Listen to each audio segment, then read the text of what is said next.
साई लीला साई लीला साई लीला साई लीला साई लीला। साईं बाबा की अद्भुत लीलाएं। ओम साई राम। मैं प्रियंका आप सभी का स्वागत करती हूँ कार्यक्रम साईं बाबा की अद्भुत लीलाएं में। दर्शकों, बाबा अपने भक्तों की मदद कई बार कई रूपों में करते हैं। ऐसा ही बाबा ने अपने भक्त गोविंद राव सामंत के साथ किया। सामंत कई बार संकट में आए और बाबा ने हर बार उनकी रक्षा की, कभी गनु महार, कभी गनु मारवाड़ी बनकर। ये सब कैसे हुआ, सुनिए पवार काका के माध्यम से इस लीला में। ओम साई राम। साईं बाबा की ये अद्भुत लीला लगभग 1915 में घटित हुई है। उस वक्त जिनको माता की बीमारी यानी आज चिकन पॉक्स कहते हैं, यह बीमारी बहुत बड़े पैमाने पे फैलती थी और ये न होने के लिए टीका लगाना होता था। यही टीका लगाने का काम करने वाले श्री त्र्यंबक गोविंदराव सामंत नाम के एक गणेश भक्त थे। उनके बारे में, उनके संबंध में ये घटना घटित हुई है। हुआ यूँ कि एक बार त्र्यंबक सामंत बाबा का दर्शन लेने के लिए शिरडी आए थे। दर्शन लेकर उन्हें फौरन बंबई वापस जाना था। उनके पास सिर्फ 5 रुपए बचे थे। उन्होंने बाबा को 1 रुपया दक्षिणा अर्पण की। बाबा ने उनसे और 1 रुपये की दक्षिणा मांग ली। उनकी मानसिकता और 1 रुपया देने को कतई तैयार नहीं थी, लेकिन बाबा उनसे 1 रुपया और 1 रुपया लेने की बात पर बिल्कुल कायम थे। उनसे और 1 रुपया लेना ही है इनसे। इसी वजह से दोनों की बातचीत में काफी रस्साकसी चालू थी। जब बाबा नहीं माने तो सामंत ने और 1 रुपया बाबा को दे दिया। सामंत ने बाबा को जो 2 रुपये दिए थे, बाबा उन दोनों सिक्कों को उलट पलट कर देख रहे थे। सामंत के सिर पर उन्होंने हाथ रखा और बोले, तूने जो मुझे 2 रुपये दिए हैं उससे मेरी दक्षिणा पूरी हो गई है। अब तू जा, 1 अक्षरीय मंत्र और गनु महार तेरा कल्याण करेंगे। बाबा के ये कहने का अर्थ सामंत समझ नहीं पाए। सामंत ने श्री गणेश महाराज के 1 अक्षरीय मंत्र का कोटि कोटि जप किया हुआ था। 21वें साल की उम्र में ही गनु महार के रूप में दर्शन देकर उनको मंत्र की दीक्षा दी गई थी। इसकी पहचान साईं बाबा ने सामंत को एक आशीर्वाद के रूप में दी थी, किंतु बंबई को जाने की जल्दबाजी में बाबा को दूसरा रुपया देना पड़ा। इसलिए सामंत मन ही मन में चिढ़कर अस्वस्थ थे। इसी की वजह से बाबा ने उनको जो आशीर्वाद दिया उसका सामंत को सही मानों में बोध नहीं हुआ था। बाबा ने कहा था, तूने 1 अक्षर के रूप में मुझे 2 रुपये दिए हैं, अब जा, गनु महार तेरा कल्याण करेगा। सामंत शिरडी गांव से गुस्से से बाहर निकले और कोपरगांव जाने के लिए सड़क पर आए। तब उनको पता चला कि कोपरगांव को जाने वाले सब तांगे निकल चुके हैं।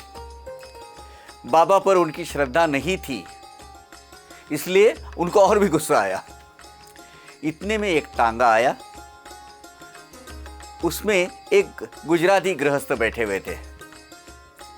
उसने तांगा खड़ा करके सामंत से बोला कि बैठो तांगे में। चूंकि सामंत के पास पूरे पैसे नहीं थे, फिर भी सामंत तांगे में बैठ गए और उनकी बातचीत चालू हो गई। बोलचाल के दरमियान गुजराती गृहस्थ बोले, आप साईं बाबा के पास गए थे क्या? सामंत के हाँ बोलने पर गुजराती गृहस्थ बोले, कैसे है फकीर बाबा? 1 रुपया दिया तो और दूसरा मांगते हैं ना। ये सुनकर सामंत को बहुत ही अचरज हुआ। वो सोचने लगे कि उनके मन में जो विचार चल रहे हैं वो गुजराती गृहस्थ को कैसे पता चला। खैर, दोनों कोपरगांव को पहुंचे। उस गुजराती गृहस्थ ने तांगे का किराया दिया, सामंत के लिए दादर का एक टिकट भी निकाला।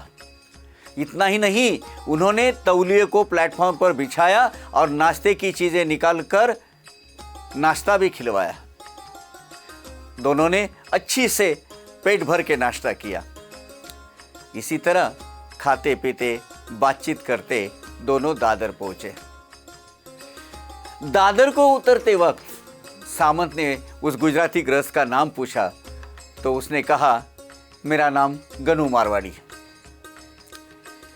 सामंत ने उसका पता पूछकर अपने डायरी में लिख लिया और रात के 9 बजे वो दादर से गनू मारवाड़ी से विदा लेके अपने गांव वसई की तरफ निकले।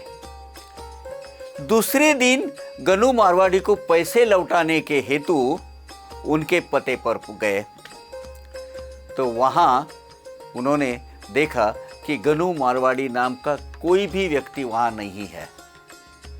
वो पूरा इलाका, पूरी जो बस्ती थी वो मुस्लिम समाज की थी।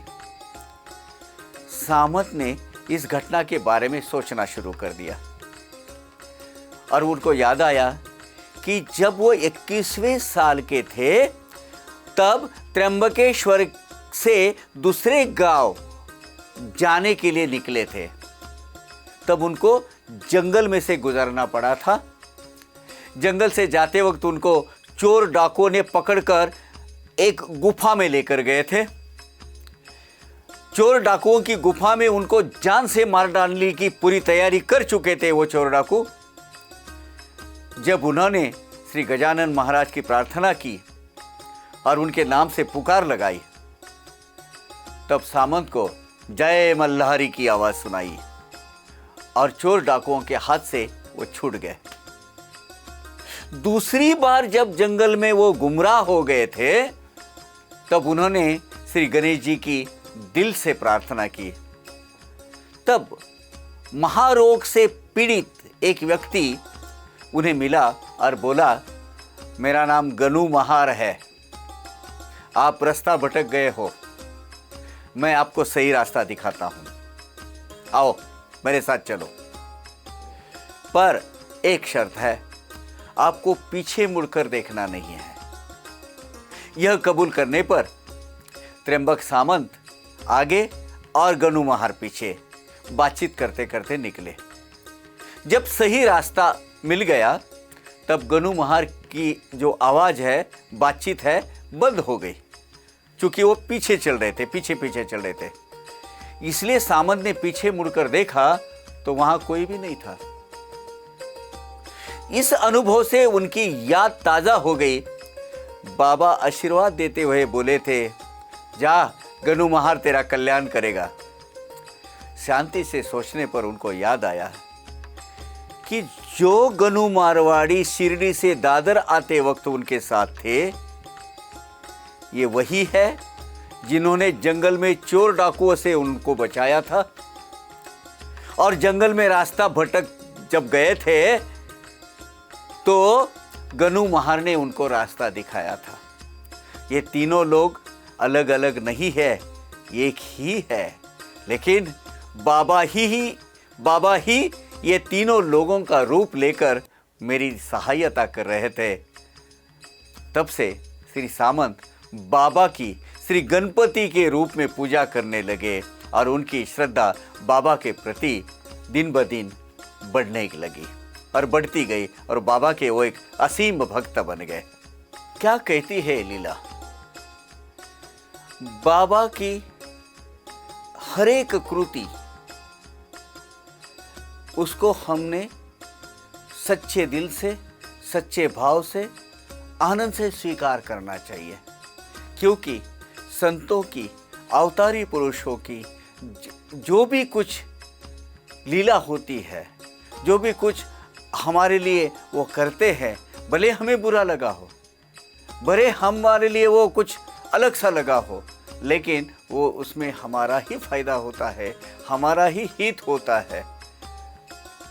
त्र्यंबक सामंत बाबा ने और 1 रुपया मांगा तो बुरा मान गए, लेकिन बाबा ने उनके आगे उनको जो अनुभूतियाँ देनी थी, आध्यात्मिक अनुभूतियाँ देनी थी, उसके लिए उनसे 1 रुपया लेना जरूरी था, क्योंकि उनको अध्यात्म के सही मार्ग पर लाना, भक्ति के रास्ते पर लाना, यही बाबा का उद्देश्य होता है।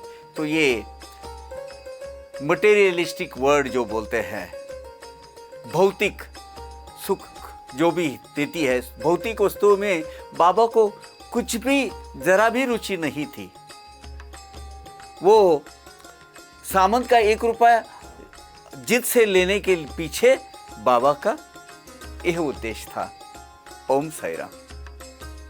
तो दर्शकों, आप सभी ने श्रवण किया कि कैसे बाबा ने पहली बार सामंत को चोरों से बचाया, दूसरी बार जंगल का रास्ता पार करवाया और तीसरी बार उन्हें उनके घर तक पहुंचाया। बाबा अपने भक्तों पर इसी तरह कृपा बरसाते रहते हैं। यहाँ वक्त हो चला एक छोटे से ब्रेक का, रुकते हैं एक छोटे से ब्रेक के लिए। साई लीला साई लीला साई लीला साई लीला साई लीला। साईं बाबा की अद्भुत लीलाएं।